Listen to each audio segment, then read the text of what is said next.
حمزہ کے ساتھ، بیت عریس بھی اس کو کہا جاتا ہے۔ اور اسی طرح جب نبی صلی اللہ علیہ وسلم نے اس کا پانی نوش فرمایا تو اس کے بعد اس کو بئر النبی بھی کہا جاتا تھا۔ اور اسی طرح اس کو پھر بعد میں نبی صلی اللہ علیہ وسلم کے جانے کے بعد حضرت عثمان رضی اللہ تعالیٰ کے دور میں اس کا نام بئر الخاتم، انگوٹھی والا، یہ بھی اس کا نام۔ اس کے متعلق چند ایک روایات آتی ہیں، صحیح بخاری کے اندر روایت موجود ہے۔ نبی صلی اللہ علیہ وسلم ابو موسیٰ اشعری رضی اللہ تعالیٰ عنہ کہتے ہیں ایک دن میں نے ارادہ کیا کہ آج کے دن میں نے اللہ کے نبی صلی اللہ علیہ وسلم کے ساتھ گزارا۔ جس طرح کے بعد صحابہ کرام کے متعلق آتا ہے کہ وہ اللہ کے رسول علیہ الصلوۃ والسلام کے ساتھ، کوئی کہتے ہیں کہ آج میں نے رات نبی صلی اللہ علیہ وسلم کے ساتھ گزارنی ہے، آج کا دن گزارنا ہے، تو آج یہ سفر گزارنا ہے۔ تو اسی طرح حضرت ابو موسیٰ اشعری رضی اللہ تعالیٰ عنہ نے ارادہ کیا کہ میں نبی صلی اللہ علیہ وسلم کے ساتھ آج کا سارا دن گزاروں۔ تو وہ آپ صلی اللہ علیہ وسلم کی تلاش میں سب سے پہلے مسجد نبوی آئے، دیکھا آپ صلی اللہ علیہ وسلم وہاں پہ نہیں ہیں۔ صحابہ کرام نے کہا کہ اللہ کے رسول علیہ السلام اس طرف گئے ہیں، یعنی مسجد قباء کی طرف اشارہ کیا، مدینہ سے مسجد نبوی کی طرف سے مسجد قباء کی طرف اشارہ کیا۔ تو ابو موسیٰ اشعری رضی اللہ تعالیٰ کہتے ہیں کہ میں آپ صلی اللہ علیہ وسلم کے آثار کو دیکھتے ہوئے آپ کے پیچھے چلتا ہوا اس طرف آ گیا۔ تو جب اس علاقے میں پہنچا تو مسجد کے ساتھ ہی یہ ایک باغ تھا، یہاں پہ یہ باغ تھا، اس باغ کے اندر یہ کنواں تھا اور یہ میٹھے پانی کا کنواں تھا۔ تو یہ عام طور پہ میٹھے پانی کا جو لفظ کنووں کے ساتھ بہت استعمال ہوتا ہے، اس کا مطلب یہ ہے کہ عام طور پہ یہاں کے علاقے کا جو پانی تھا وہ میٹھا نہیں تھا، یہ صرف چند کنویں تھے جن کا پانی میٹھا تھا جو پینے کے قابل۔ تو نبی صلی اللہ علیہ وسلم کو انہوں نے آ کے پایا، آپ صلی اللہ علیہ وسلم اس کنویں میں آئے، پانی پیا، وضو کیا، اور اس حدیقے کا اور اس باغ کا دروازہ تھا، کہتے ہیں میں دروازے کے پاس کھڑا ہو گیا آپ صلی اللہ علیہ وسلم کی انتظار میں۔ جب نبی کریم صلی اللہ علیہ وسلم وضو فرما کے آپ تشریف لائے تو میں نے سلام کیا اور آپ کو جو ہے وہ ملنے کے بعد آپ صلی اللہ علیہ وسلم نے پھر وہیں پہ بیٹھنا پسند فرمایا، کنویں کے اوپر، اسی کنویں کے اوپر، اس کی منڈیر کے اوپر آپ صلی اللہ علیہ وسلم بیٹھ گئے۔ حدیث میں سارا ذکر ہے کہ آپ صلی اللہ علیہ وسلم کی پنڈلیوں کے اوپر سے کپڑا جو ہے وہ ہٹا ہوا تھا اور آپ اس کے ایک کنارے پر بیٹھ گئے۔ اور ابو موسیٰ اشعری رضی اللہ عنہ کہتے ہیں کہ میں نے ارادہ کیا کہ آج میں نبی صلی اللہ علیہ وسلم کا پہرے دار بنوں گا، کہ دروازے پہ بیٹھا رہوں گا، کوئی بھی آئے تو آپ کی اجازت کے بعد اس کو اندر داخل کروں گا۔ کہتے ہیں تھوڑی دیر گزری، دروازہ کھٹکا تو میں نے پوچھا کون ہے، تو انہوں نے کہا، آگے آنے والے نے کہا کہ آنا ابو بکر رضی اللہ تعالی عنہ، میں ابو بکر ہوں۔ کہتے ہیں ٹھہریے ذرا، میں اللہ کے رسول سے اجازت لے کے آتا ہوں، پھر آپ کو بلاتا ہوں۔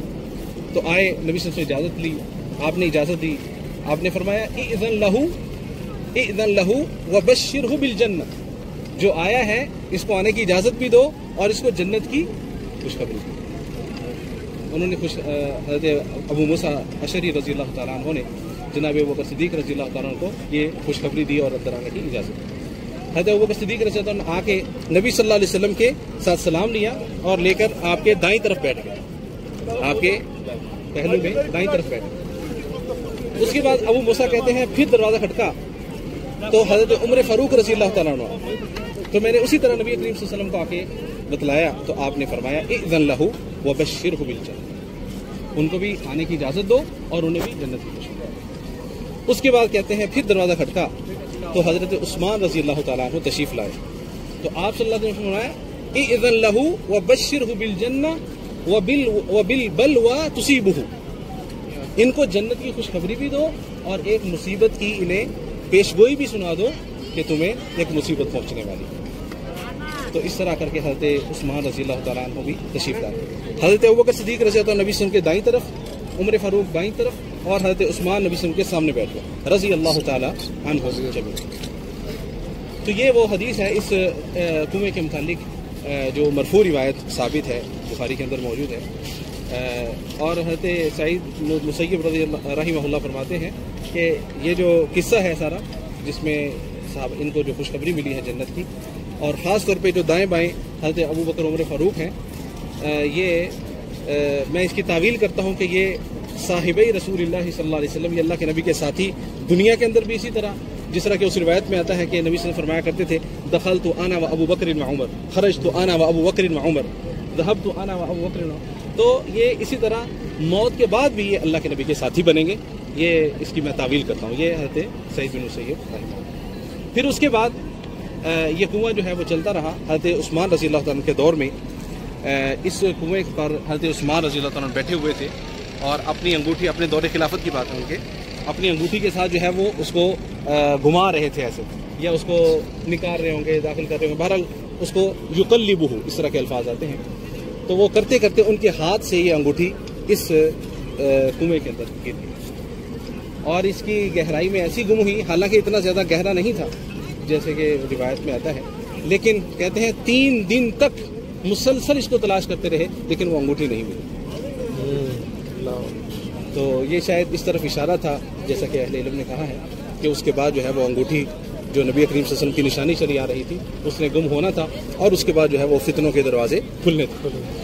تو یہ ہیں 1-2 روایات اس کے متعلق آتی ہیں. باقی مزید اگر کسی, اس کو بیر عریس کیوں کہا جاتا ہے, یہ یہاں پہ ایک یہودی تھا, اس کا نام تھا عریس. کس قبیلے کا تھا اس کا علم نہیں ہے, لیکن اس یہودی کا نام تھا عریس, جس کا یہ علاقہ تھا اور جس کے نام پہ یہ ہوا تھا, اس لیے اس کو بیر عریس کہا جاتا ہے. بئر النبی بھی کہا جاتا ہے اور بئر الخاتم بھی کہا جاتا ہے.